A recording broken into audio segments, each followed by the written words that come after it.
Chers bénéficiaires, je dirais le petit mot ce matin, c'est de vous remercier.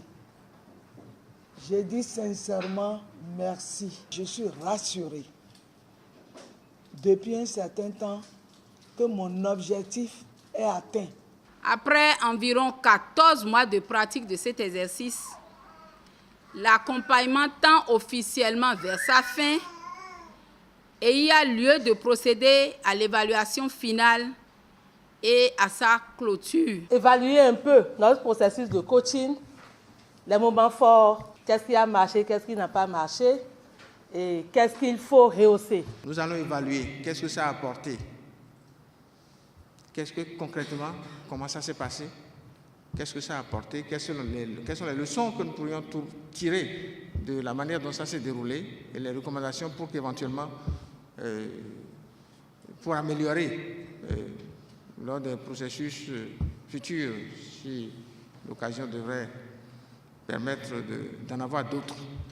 RICAFEM 4, qu'es-tu pour nous? Qu'es-tu pour nous, tes bénéficiaires?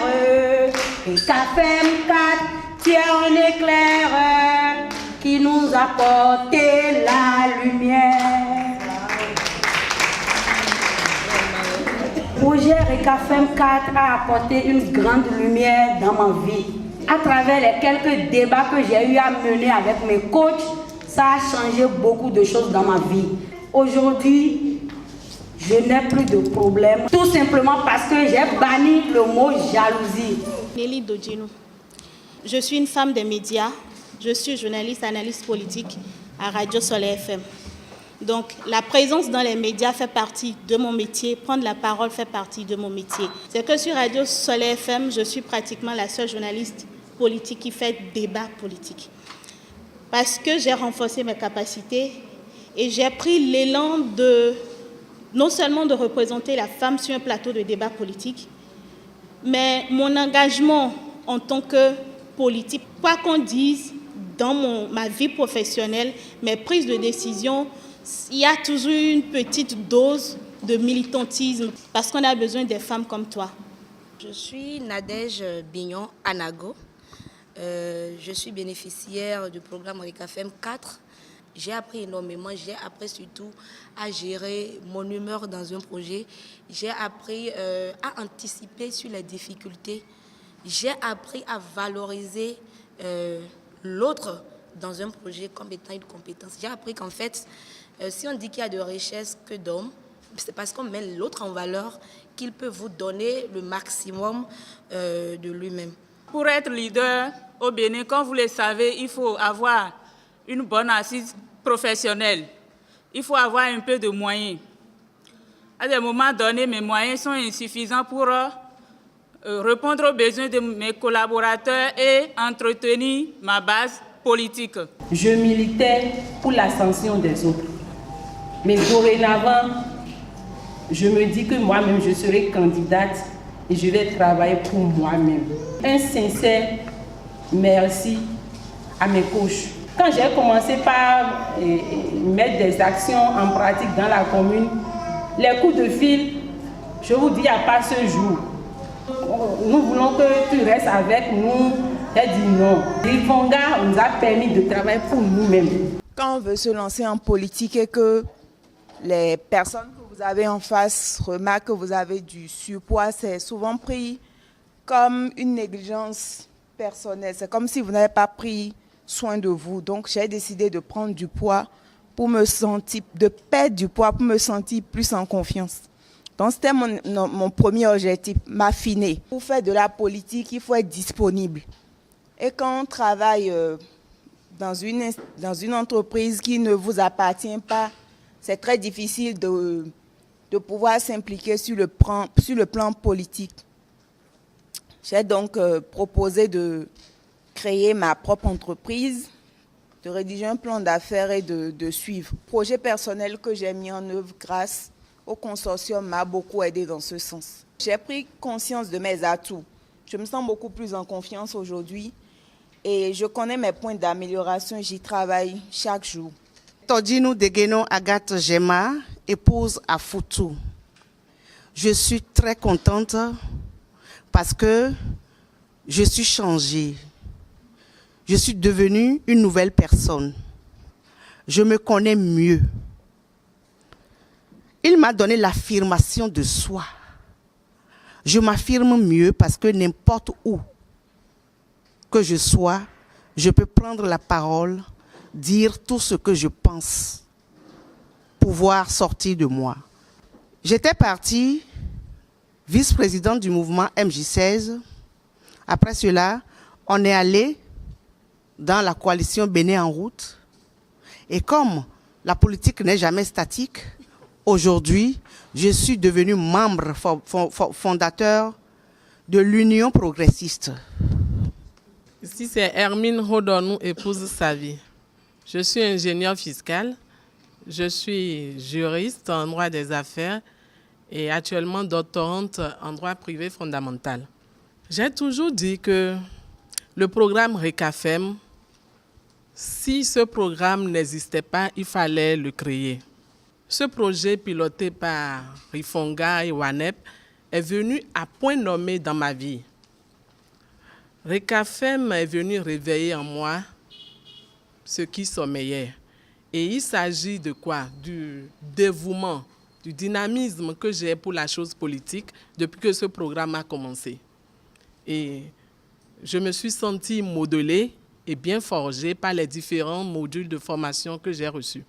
D'entrée de jeu, j'ai mis en place mon mouvement politique dont je suis la présidente, Jeunes et Femmes Debout, JFED. Donc c'est avec ce mouvement que j'ai repris ma carrière politique. J'ai étendu le mouvement sur le plan national. Ce mouvement s'est fédéré dans la coalition Bénin en route. Et aujourd'hui, la coalition Bénin en route est dans le bloc républicain. Donc avec les formations et les stratégies que j'ai reçues du programme RECAFEM, je me suis tôt imposé à la coalition que je ne suis pas ici pour faire du remplissage. Si je suis dans la coalition, il va falloir qu'on me donne une autorité et un poste. Donc voilà, je suis devenue déléguée de Porte-Novo, de l'UEME. Martin Statiana, spécialiste en développement communautaire. Je dirais que les acquis de la formation m'ont permis de renforcer la prise de parole en public.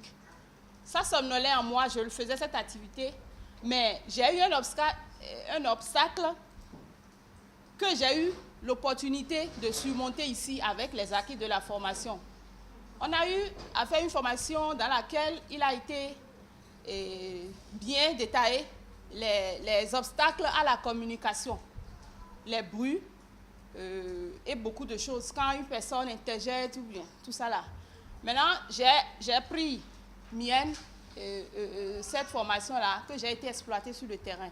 Si bien que même si je suis devant un grand groupe et les chahuts, ça ne me dit plus rien. Ça m'a permis de maintenir le cap jusqu'à la fin de mes activités. J'ai initié un projet de prévention de la mortalité infantile par la méthode préventive du thermomètre que j'ai distribué à des femmes, des mamans, des nourrices et des femmes enceintes aussi. Donc grâce à ceci, elles ont cru en moi et avec l'appui le financement du consortium Rifonga WANEP, elles se sont mobilisées et se sont faites représenter valablement, ce qui m'a permis d'atteindre mon objectif.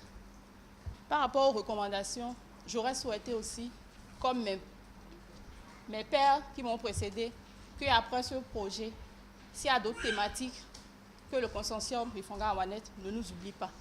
Bonsoir à tous, je suis Ariane Adjolomou, consultante en marketing social et bénéficiaire du RECAFEM 4. Alors, de façon globale, le processus de coaching qui est un peu la cerise sur le gâteau du programme du RECAFEM 4 s'est bien déroulé.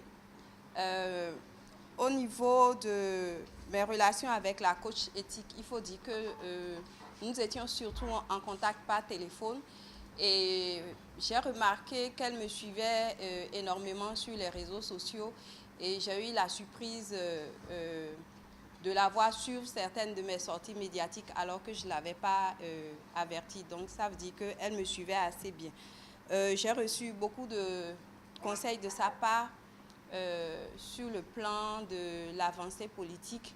Et il faut dire que des 3 coachs, c'est elle qui a choisi d'avoir comme base de travail le plan de développement personnel. Au niveau du coach média, il m'a énormément accompagné. Nos échanges ont surtout été téléphoniques. Je crois qu'on s'est quand même rencontrés 1 ou 2 fois. Il m'a vraiment grandement ouvert les micros et les écrans de TV Carrefour, de Radio Carrefour.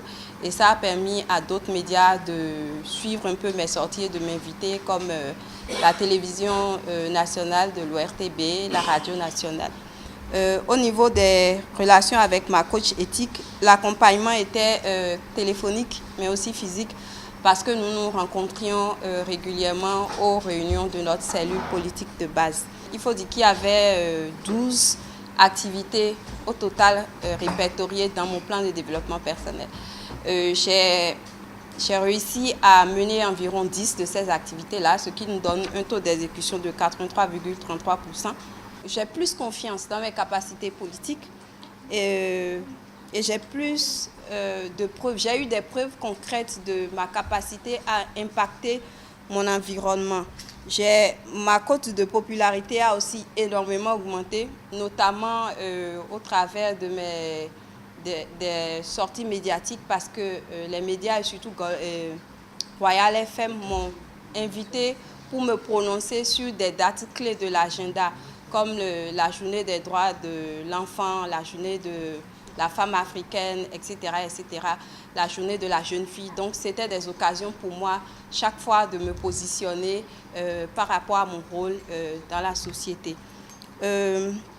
Je vais dire que j'ai intégré la Ligue des femmes de mon parti, parce que c'est un parti qui dispose de la Ligue des jeunes et de la Ligue des femmes. Donc, conformément au 2e point de mon plan de développement personnel, où je m'étais fixé comme objectif d'être beaucoup plus active dans mon parti, j'ai donc intégré cette ligue-là, où très rapidement, je me suis fait remarquer. J'étais chargée de l'organisation de notre première sortie médiatique.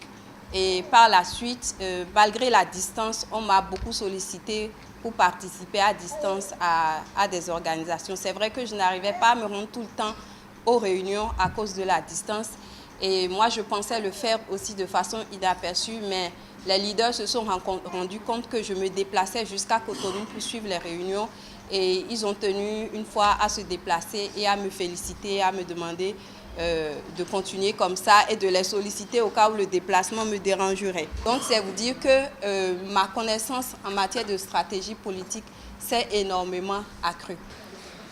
Pour la transformation positive subie, ressentie là, je n'avais pas le courage de prendre le micro, de parler devant les gens, mais grâce à RECAFEM 4, moi-même, je parle à la radio. Je prends l'exemple de mon activité la fois dernière. Je n'ai pas engagé un communicateur. J'ai fait ça moi-même. Avec l'aide de mes coachs. J'ai dirigé la séance moi-même. Je n'ai pas engagé un communicateur, ce que je n'ai jamais fait. Annick Adjili Agbidinoukun, coach éthique. Le processus de coaching, j'avoue, ça a été un chemin. Ça a été aussi à la fois plaisant, intéressant, édifiant, stressant et contraignant. J'avoue aussi que mes inquiétudes de départ et craintes se sont un tant soit peu dissipées. En effet, je note, pas au niveau d'elles toutes, je note au niveau de certaines filles un changement qualitatif. Qualitatif parce qu'elles ont renforcé leurs capacités et compétences en matière de prise de parole en public, de mobilisation des ressources humaines, de d'animation d'émissions radio, d'engouement à la poursuite des études pour pouvoir être en phase avec les nouvelles dispositions du Code électoral qui exigent un certain niveau intellectuel pour pouvoir se faire positionner sur les listes de candidature et enfin mériter une élection ou un poste éligible.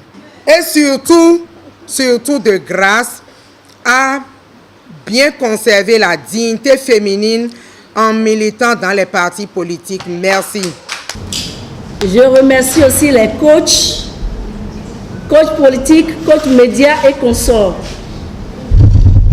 J'encourage vraiment les coachs, les bénéficiaires, parce que ce n'est pas facile. Être politicienne, être leader, déterminé, engagé comme vous, ce n'est pas facile. Vraiment, je vous remercie pour ça. Pourquoi? Parce que le jour, nous étions ici ensemble dans cette maison et il y a des larmes aux yeux. Moi, on ne dirait pas, hein. Moi-même qui suis ici aujourd'hui, je ne savais pas que j'allais vous voir aujourd'hui comme ça. Je tire chapeau. Et si j'avais de l'argent ou bien j'avais quelque chose à vous récompenser pour ça, la seule là, je le ferai. Mais ce n'est pas encore tard. Le travail qui a été fait à notre niveau, nous les coachs et coachs médias envers vous les bénéficiaires, on n'a pas encore terminé. Il y a beaucoup de choses à faire encore. Parce qu'on doit relever le défi qu'on nous a confié. Parce que moi, je n'ai pas la honte. Bien vrai, nous sommes ici, nous sommes en train de travailler, on nous donne des pourboires, on nous donne des déplacements, mais il reste beaucoup à faire. Pourquoi? Parce que ce que Rifongawa n'est pas en train de chercher, si en 2019, en 2021, si le projet ou bien ceux qui sont en train de chercher n'est pas réalisé, entre nous là, ça veut dire qu'on n'a rien fait. Donc il reste beaucoup à faire. Eliane Monoté, je suis coach éthique sur le projet RECAFEM 4. J'ai observé en elle un changement spectaculaire parce qu'il y en avait qui n'avaient même pas le courage de s'exprimer en public, mais qui ont changé de façon drastique, ce qui m'a fait beaucoup plaisir. Je peux donner des exemples. Nikaret est là, Sylvie Amemaldo, Yannick Diogo, qui étaient très timides au départ, mais qui aujourd'hui ne le sont plus. Nous sommes disponibles à les accompagner même après la fin du projet. Parce qu'elles-mêmes, elles souhaitent être accompagnées, même si RECAFEM fermait ses portes. Et nous leur avons promis pour les continuer. Ce processus de coaching nous a apporté aussi beaucoup. Ça a renforcé notre capacité en gestion de ressources humaines, ce que nous avions fait pendant un certain nombre d'années avant d'aller à la retraite. Cela fait que je suis très aguerrie, je suis très fière d'elles et je crois qu'elles ne vont pas nous décevoir, que ce soit coach politique, que ce soit coach éthique, que ce soit coach média, après le projet RECAFEM 4. Nous avons du pain sur la planche. Cette école est très difficile, mais nous y arriverons avec un peu de courage à leur arracher qu'aller en politique, ce n'est pas l'argent, mais c'est la détermination, c'est la volonté et c'est le changement du milieu local dans lequel on vit. Comme l'a dit ma sœur tout à l'heure, nous avons senti en vous, il vous manque un peu de courage. Quand on veut être femme leader, ce n'est pas la manière dont vous prenez la parole là. Il faut savoir convaincre. Il faut savoir convaincre. quand vous êtes devant la population, c'est pas mais comme à la maison. Hein. C'est ce que moi j'ai constaté. Sincèrement. Et je sens que vous n'êtes pas encore très engagé. Vraiment engagé. Vous avez suivi la formation, vous avez fait vos projets personnels, mais il vous manque encore le courage, l'audace. Mais je sais, je suis sûr que prochainement, quelqu'un m'a déjà dit tout à l'heure, je serai prochaine maire de Comé. Donc là, moi, je suis fière de vous. Je suis très fière de vous. On ne vient pas à cette formation-là pour gaspiller l'argent des gens. Non, on ne vient pas à cette formation-là pour gaspiller l'argent des gens. On vient, on mange. Non, à la fin, au bout du rouleau, on veut avoir des chefs d'arrondissement, des conseillers, des députés. Voilà ce que Consortium veut. Alors, Rigobert Kofi Dansipé. Je suis enseignant de formation, journaliste, animateur à la radio AME-FM à Pointe-Tomé, correspondant de Radio Tokpap pour le sport, correspondant Monokufo de la radio Soleil FM. Je le dis pour que nos filleuls, les filleuls de Wilfried Senou et de Dansipé Rigobert sachent ce qui a été fait.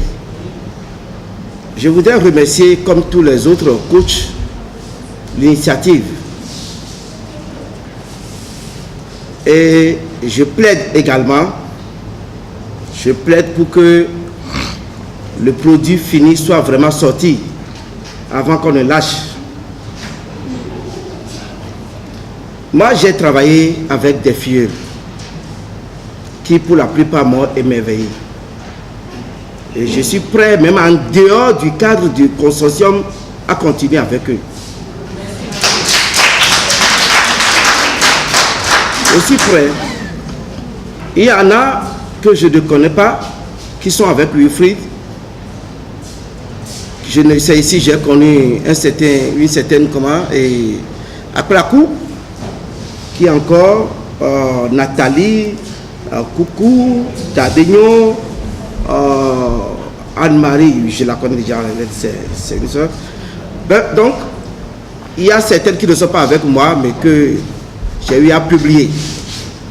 Comme mes filles aussi ont été publiées par Wilfried Senou. Monsieur Marino, je pense que la tâche que vous nous avez confiée, parce que quand vous étiez à Pointe-Tomé, vous nous avez dit que vous avez expressément dit à vos bénéficiaires directs qui sont les filles de ce programme de collaborer avec leur coach média. Je peux vous rassurer qu'à 90% ou à 95%, la collaboration a été bonne.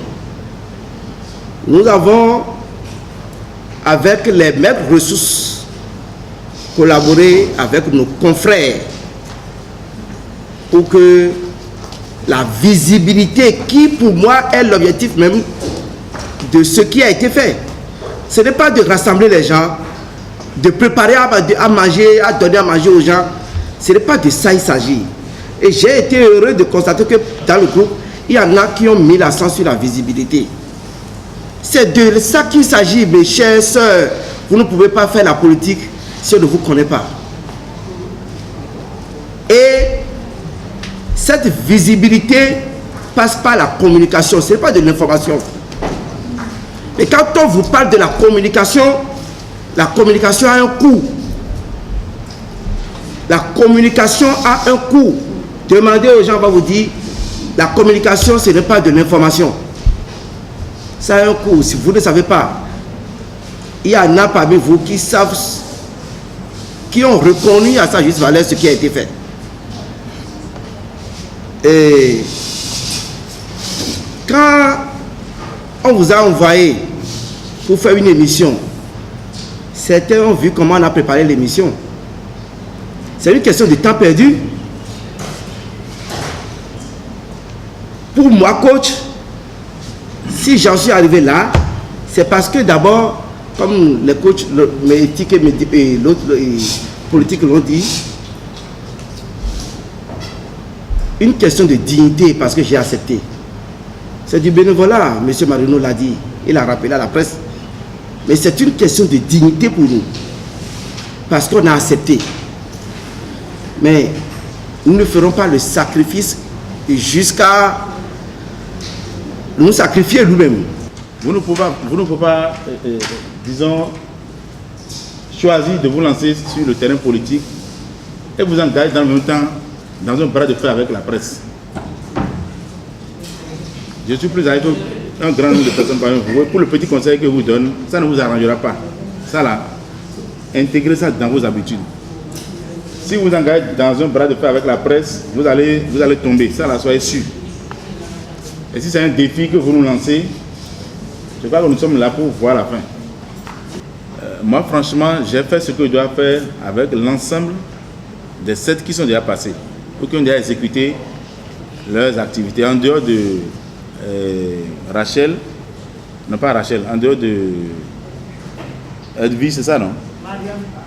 Non, pas Madame, Madame a déjà fait. Edwige, celle qui est là-bas, Madame Dupuis, c'est ça, non? Voilà. 7 sont déjà passés. Et j'ai fait pour apporter la même contribution, le même accompagnement à chacune d'entre elles. Ce qui me chagrine, ce qui me fait mal, c'est que de bouche à oreille, vous entendez « Ah, ils n'ont pas fait mon travail, ils n'ont pas fait le travail », alors que le travail a été régulièrement fait. Et les preuves existent. Toutes les preuves existent.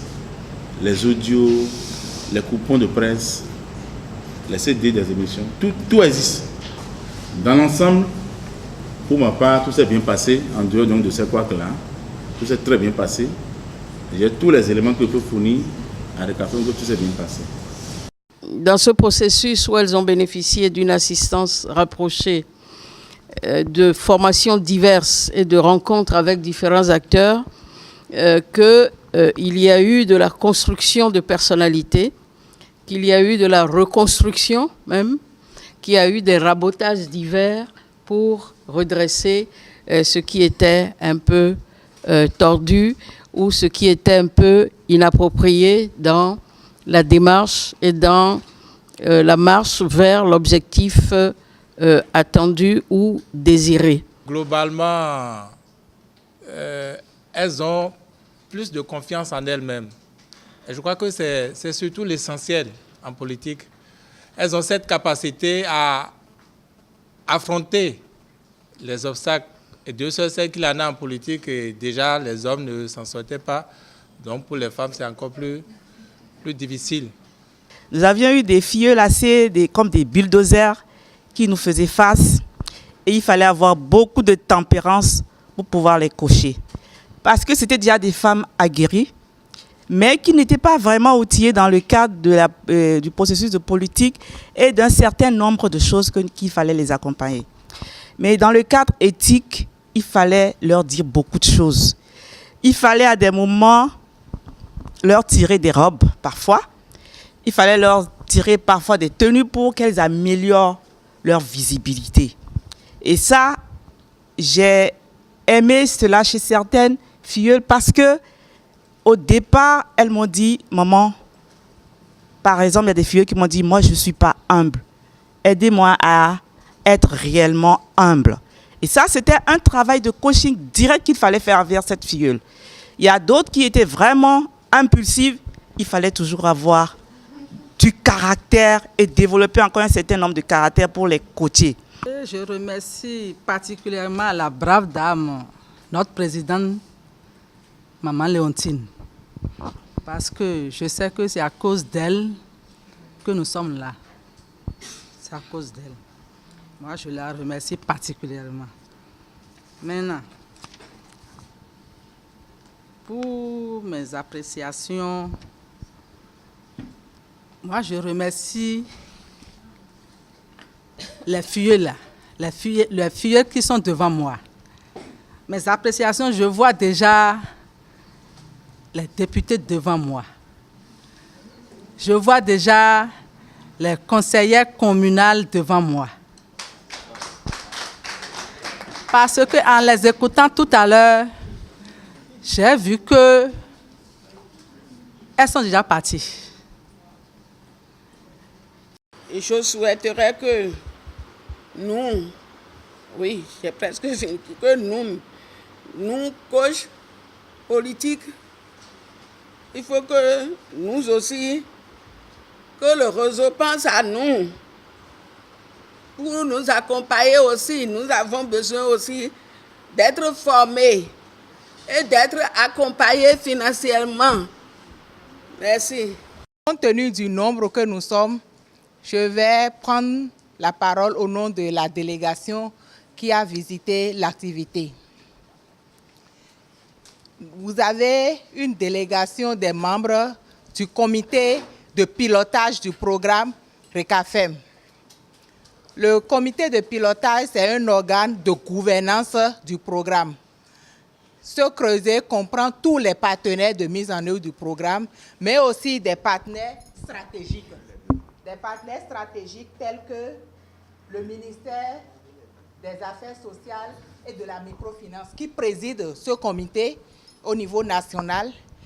Ce comité est coprésidé par le bailleur de fonds qui est la coopération suisse au Bénin. Le second bailleur de fonds, c'est les partenaires de mise en œuvre.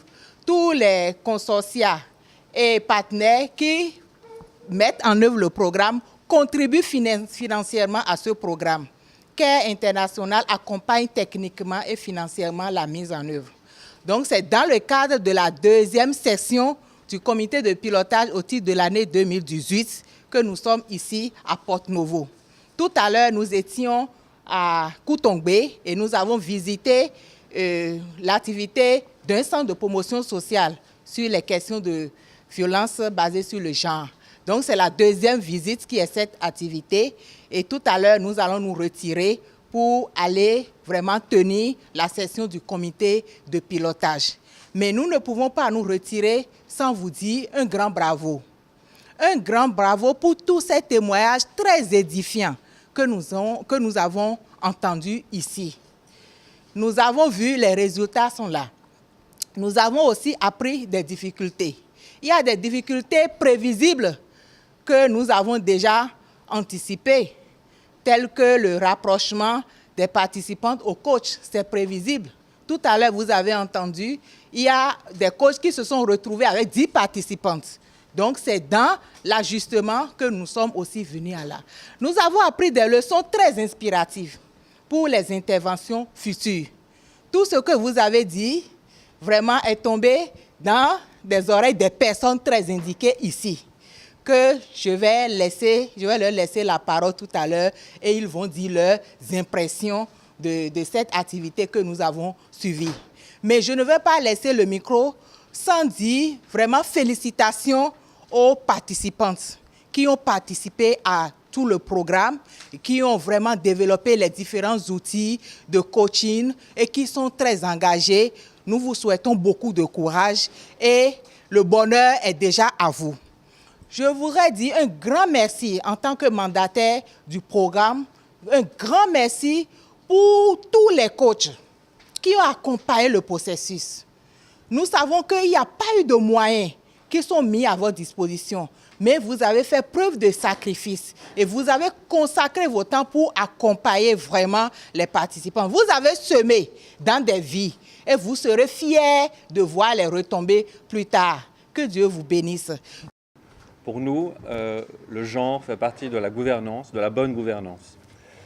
Je dois vous dire qu'on a pris ce matin un peu le train en marche. Et puis, à vous écouter, je me dis vraiment que ce programme sur le leadership est une très belle vitrine pour le programme RECAFEM, pour la coopération suisse.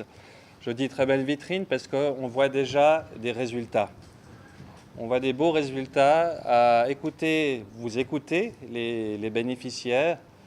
Je me rappelle que j'avais assisté il y a un peu plus de 2 ans à une formation à WIDA sur la communication. Et je dois dire que c'était impressionnant de vous écouter et de vous entendre dire que vous avez pris confiance, mais on sent surtout que vous avez pris confiance. Et puis ça, c'est déjà un très très beau résultat. Voilà. J'ai aussi, évidemment, on a pu constater, et ça a été une belle vitrine, parce que pendant 2 ans, on vous a vu en diverses occasions. J'ai pu vous voir en diverses occasions. Notamment, vous étiez présente lorsqu'on a eu l'honneur d'avoir la visite de notre présidente de la Confédération suisse, qui était venue à Ouidah. Et là, vous étiez présente. Certaines, vous avez été représentées. Vous étiez présente aussi cette année lorsqu'on a fait un forum politique, ou un forum avec les partis politiques. Je vous ai vu aussi sur le terrain pour défendre vos projets personnels, pour faire le plaidoyer avec les partis politiques. Donc véritablement, c'est une très belle vitrine et j'aimerais à nouveau vous féliciter, vous, participantes, pour le bénéficiaire, pour l'engagement dont vous avez fait preuve, et évidemment les coachs également. On a vu le temps qu'elles ont consacré et on a vu qu'elles n'ont pas compté leurs efforts, leur temps, pour véritablement vous former et vous transmettre leur savoir, sans compter tout le dispositif au niveau du programme, le consortium Rifanga pour le Sud et aussi le consortium Bani pour le Nord et CARE International. Maintenant, je dirais que notre but, notre objectif n'est pas encore atteint.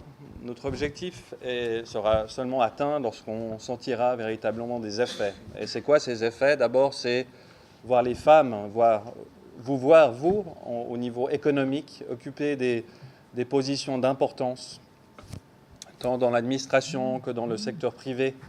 Vous voir aussi au niveau social, véritablement vous engager pour la société civile, au sein de vos foyers. Et puis évidemment, au niveau politique, on aimerait vous voir sur les listes. Alors ça, c'est déjà un autre résultat qu'on a, et j'étais très content de voir que vous êtes autant à être inscrites dans des partis politiques déjà, mais les effets se feront véritablement sentir quand on vous verra élu en tant que conseillère ou en tant que députée. Ou pourquoi pas en tant que présidente un jour aussi. Donc, voilà. Et effectivement, j'ai entendu les préoccupations qui ont été faites par rapport à la suite du programme. Nous, c'est vrai que ça fait depuis 15 ans qu'on accompagne ce programme RECAFEM. Donc tout a une fin, en tout cas au niveau administratif. Malheureusement, il ne pourra pas y avoir un RECAFEM 5 ou 6. Donc ça, c'est la fin du livre RECAFEM. Mais ça ne veut pas dire que c'est la fin de notre accompagnement au genre, pour les femmes au Bénin. Donc là, je peux vous assurer, je peux prendre l'engagement qu'on va poursuivre notre accompagnement. On a entendu qu'il y a eu certaines recommandations, certains défis, certaines leçons apprises qu'on va prendre en compte pour la suite, parce que ça ne ferait pas de sens, à mon avis, de simplement s'arrêter là, alors que le but même du programme, c'est un programme sur le leadership politique féminin. On compte d'ailleurs accompagner le prochain cycle électoral politique au Bénin. Et évidemment, vous avez une place très importante à jouer. Donc, j'ai entendu certains défis encore, notamment la nécessité de convaincre, de se positionner, et puis ensuite de gérer le pouvoir une fois que vous êtes élu. Donc, c'est fort de toutes ces observations qu'on va se réunir tout à l'heure, et puis on va réfléchir à l'après-RECAFEM. Voilà, donc je vous félicite à nouveau, merci.